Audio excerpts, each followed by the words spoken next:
Hello friends, चलो आज के इस वीडियो में बताने जा रहे हैं reactions of metals with non metal. अगर वीडियो पसंद आए तो प्लीज़ चैनल को सब्सक्राइब करें।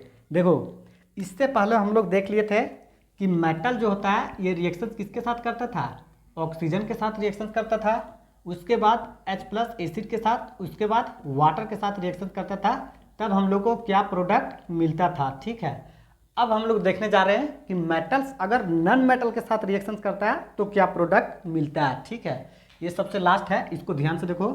ये मेटल है, ठीक है, और दूसरा इसको नॉन मेटल मानते हैं। अब यहाँ पे क्या मिलता है इसको देखेंगे। तो M से मेटल है और NM नॉन मेटल है। ठीक, सबसे पहला नंबर पे यहाँ पे ध्यान रखना पड़ता है कि मेटल, दूसरा नॉन मेटल, इसके बाद तीसरा जो आता है इसको बोलते हैं नोबल गैसेस।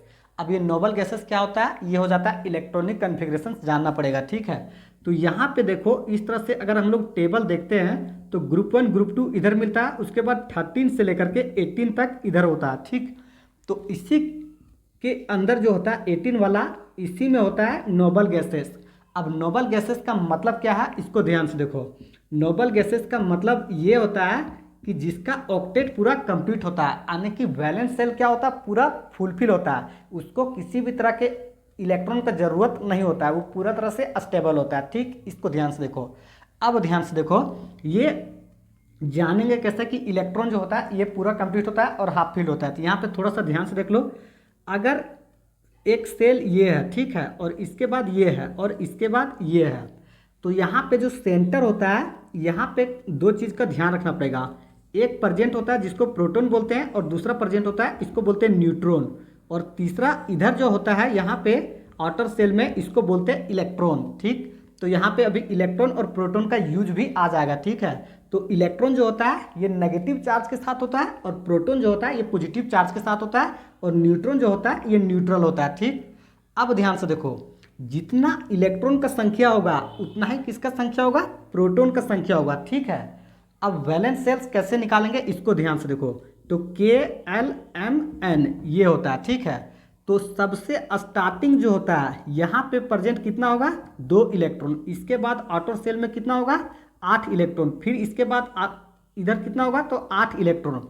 तो इसका मतलब समझेंगे ये क्या है, स्टेबल है। ठीक है, जब 2 फर्स्ट में और उसके बाद नेक्स्ट जो आउटर सेल होता है उसमें 8 इलेक्ट्रॉन रहेगा। ठीक है, इसमें अगर सबसे आउटर में 8 इलेक्ट्रॉन रह गया तो समझो ये स्टेबल है, और आउटर सेल में अगर 8 इलेक्ट्रॉन नहीं रहता है, ठीक है, तो समझो स्टेबल नहीं है। जैसे कि मान लो 5 है, ठीक है, तो इसको स्टेबल होने के लिए 3 किसी से क्या करना पड़ेगा, लेना पड़ेगा। और मान लो किसी पास 1 में 7 है, ठीक है, तो ये भी किसी से क्या करेगा, 1 को लेकर के स्टेबल हो जाएगा। और किसी पास मान लो 1 है, ठीक है, तो ये किसी को दे करके क्या करेगा, स्टेबल हो जाएगा। यानी कि आउटर सेल में 8 होना चाहिए, चाहे वो किसी से ले या किसी से दे करके इसके पास कंप्लीट होना चाहिए। ठीक, तो इसको ध्यान रखना। इलेक्ट्रॉनिक कन्फिग्रेशंस में पूरा बताएंगे कि कैसे इलेक्ट्रॉनिक कन्फिग्रेशंस लिखा जाता है, निकाला जाता है। ठीक, अब देखो यहाँ पे नेक्स्ट, यहाँ पे कहता है यहाँ 2 चीज़ का। ठीक है, एक मेटल का ले लो जो बोलते हैं Na का, ठीक है, अब दूसरा ले लो यहाँ पे क्लोरीन का। ठीक है, तो इसको बोलते हैं हम लोग क्लोरीन। तो Na का देखेगा तो ये आता कितना है पीरियोडिक टेबल में, तो ये रहता है 11वें नंबर पे। ठीक है, अब 11 नंबर पे है तो इलेक्ट्रॉन किस तरह से लिखाएगा यहाँ पे, तो 2 8 10 हो गया, और 1 हो जाता है 11, ये हो गया इसका कन्फिग्रेशन, यानी कि KLM इस तरह से। ठीक है, तो 2 8 और 1 इधर हो गया। अब इसको स्टेबल होने के लिए करना क्या पड़ेगा, क्योंकि 10 तक तो ये स्टेबल है और आउटर सेल में 1 इलेक्ट्रॉन आ गया, तो ये क्या हो गया, अनस्टेबल हो गया। अब इसको 7 इलेक्ट्रॉन और चाहिए स्टेबल होने के लिए, तो 7 किसी से मांगेगा तो उतना ज़्यादा कोई इसको देगा नहीं, तो ये करेगा क्या, ये खुद किसी पास चला जाएगा और स्टेबल हो जाएगा। ठीक है, तो ये करेगा क्या, यहाँ पे Na+ और 1 इलेक्ट्रॉन यहाँ से क्या हो जाएगा, निकल जाएगा। ठीक, तो ये बनेगा कितना, 2 और 8, ठीक है, 10 इलेक्ट्रॉन, 1 इलेक्ट्रॉन यहाँ से माइनस हो गया, तो 10 इलेक्ट्रॉन बना, तो क्या हो जाएगा, ये स्टेबल हो जाएगा, क्योंकि 2 इलेक्ट्रॉन इसमें और 8 इलेक्ट्रॉन इसमें, तो 2 8 जो हो गया ये कंप्लीटली फिल हो गया, तो ये स्टेबल हो गया। ठीक, अब ध्यान से देखो यहाँ पे क्लोरीन, तो क्लोरीन आता है इस टेबल में, देखना 17 नंबर पे होता है। ठीक, तो 17 का कैसे लिखा गया, 2 8 10 और 7 17। अब ध्यान से देखो, इसका आउटर में 1 था, क्लोरीन का आउटर में 7 आ गया इलेक्ट्रॉन। ठीक है, जब 7 इलेक्ट्रॉन आ गया तो इसको इतना ज़्यादा किसी को देना पॉसिबल नहीं होगा, तो ये करेगा क्या, किसी दूसरा से 1 इलेक्ट्रॉन लेगा और यहाँ पे 8 इलेक्ट्रॉन बना करके क्या हो जाएगा, स्टेबल हो जाएगा। ठीक, तो यहाँ पे ये करेगा क्या, ये 1 इलेक्ट्रॉन किसी से ले लिया और स्टेबल हो गया, तो यहाँ पे हो जाता है क्लोरीन नेगेटिव चार्ज। ध्यान से देखो, यहाँ पे इलेक्ट्रॉन की संख्या कितना है, 17 है। ठीक है, और यहाँ पे इलेक्ट्रॉन का संख्या 2 8 8। ठीक है, 1 इलेक्ट्रॉन यहाँ से क्या हो गया, बढ़ गया है, 1 इलेक्ट्रॉन यहाँ पे पॉजिटिव नेगेटिव चार्ज आ गया, इसका मतलब इलेक्ट्रॉन का संख्या बढ़ गया। तो ध्यान से देखो, इलेक्ट्रॉन का नंबरिंग यहाँ पे फ्लक्चुएट हो जाता है। यहाँ पे कितना है, 17 इलेक्ट्रॉन है, और यहाँ पे कितना इलेक्ट्रॉन हो जाता है, 18 इलेक्ट्रॉन हो जाता है। उसी तरह से यहाँ पे देखते 11 इलेक्ट्रॉन होता है, और यहाँ पे कितना हो जाता है, 10 इलेक्ट्रॉन होता है। तो यहाँ पे देखेगा ओवरऑल तो इलेक्ट्रॉन की संख्या क्या होता है, चेंज हो जाता है, कहीं पे ज़्यादा है कहीं पे कम है, बस इसको इतना ध्यान रखेगा। अब नेक्स्ट जो है इसका रिएक्शंस को देखो कैसे बन जाता है। ठीक है, तो Na+ जो होता है, ठीक, ये रिएक्शन कर गया क्लोरीन के साथ और बना देता है क्या, NaCl बना देता है। अब ध्यान से देखो, ये NaCl बना देता है, तो यहाँ पे देखेगा इस तरह से करके क्रॉस करके यहाँ पे दिखाया होगा। ठीक, तो इस तरह से यहाँ से एक ऐसे चला जाएगा, इसका बन जाएगा रिएक्शंस। तो यहाँ पे आ जाता है पॉजिटिव चार्ज, यहाँ पे नेगेटिव चार्ज।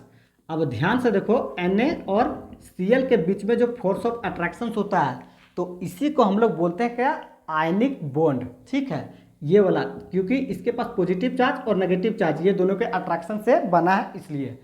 अब यहाँ पे सवाल आता है कि आयनिक कंपाउंड्स या इलेक्ट्रोवैलेंट बॉन्ड किसको कहते हैं, तो इसको ध्यान रखेगा, ये वाला जो आयंस के मतलब वजह से बनता है, ऐसे ध्यान रखेगा कि मेटल से नॉन मेटल तरफ जो इलेक्ट्रॉन का शेयर होता है, ठीक है, और इसके वजह से जो बॉन्ड बनता है, इसी को बोलते हैं आयनिक कंपाउंड्स। ठीक, बस यहाँ इसके बाद कुछ भी सवाल नहीं आएगा।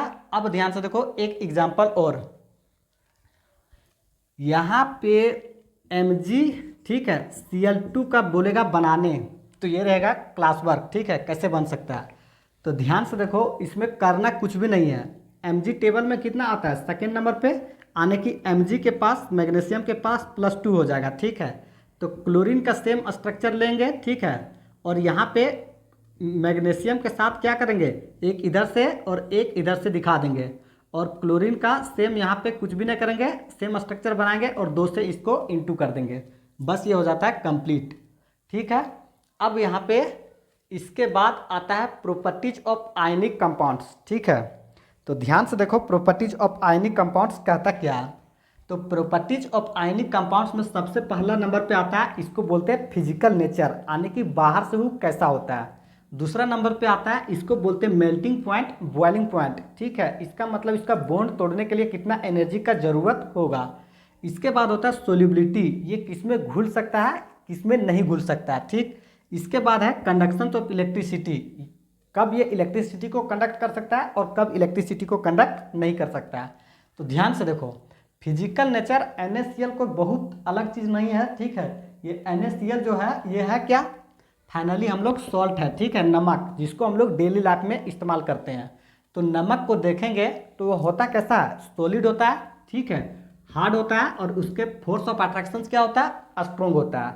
ठीक, अब इसके बाद देखेगा मेल्टिंग पॉइंट, बॉइलिंग पॉइंट। तो मेल्टिंग पॉइंट, बॉइलिंग पॉइंट क्या हो जाएगा, इसका बहुत ज़्यादा होगा, इसका बॉन्ड तोड़ने के लिए बहुत ज़्यादा एनर्जी का ज़रूरत होगा। अब देखो नेक्स्ट है सोल्यूबिलिटी। तो सोल्यूबिलिटी में थोड़ा सा अलग हो जाता है, ये पानी में घुल जाता है लेकिन सॉल्वेंट्स में नहीं घुलता है। ठीक है, अब ध्यान से देखो, ये वाटर है। ठीक है, तो वाटर किस तरह होता है, H2O होता है, तो ये टूटेगा H+ और H- में टूटेगा, और यहाँ पे NaCl है, तो ये प्लस और माइनस इसमें टूटेगा। तो ध्यान से देखो, यहाँ पे ये चीज़ क्या हो जा रहा है, यहाँ पे दोनों का चार्जेस सेम आ रहा है, आने की इसके साथ ये पूरा तरह से क्या हो जाएगा, मिक्स हो जाएगा वाटर में। जबकि सॉल्वेंट जो होता है, यहाँ पे डीजल मान लो या पेट्रोल मान लो, ये सभी चीज़ जो होता है इसमें किसी भी तरह के चार्ज नहीं बनता है, और इसी के वजह से ये NaCl जो होता है ये सॉल्वेंट्स में घुलता नहीं है, वाटर में पूरा तरह से घुल जाता है। अब देखो दूसरा तरफ से कंडक्शन ऑफ इलेक्ट्रिसिटी, इसमें भी सेम कंडीशंस होगा, ठीक है। जब नमक को टुकड़ा को हम लोग रखेंगे बाहर में और इसमें इलेक्ट्रिसिटी पास करेंगे तो उसमें इलेक्ट्रिसिटी पास बिल्कुल भी नहीं होगा क्योंकि वो सॉलिड स्टेट में रहेगा, ठीक। लेकिन जब ये लिक्विड में पानी में चला जाता है तो होता क्या है, ये यहाँ पे पानी में फिर से जाकर के Na+ और Cl- चार्जेज में टूट जाता है, ठीक। और इसी चार्ज के मूवमेंट की वजह से ये क्या करता है, पानी में इलेक्ट्रिसिटी को कंडक्ट कर लेता है और आउटसाइड में इलेक्ट्रिसिटी को कंडक्ट नहीं कर पाता है। तो इस तरह से यहाँ पे ये जो था लास्ट ऑफ पॉइंट्स टॉपिक ये पूरा फिनिश हो जाता है। तो चलो करते हैं वीडियो को एंड। All the best.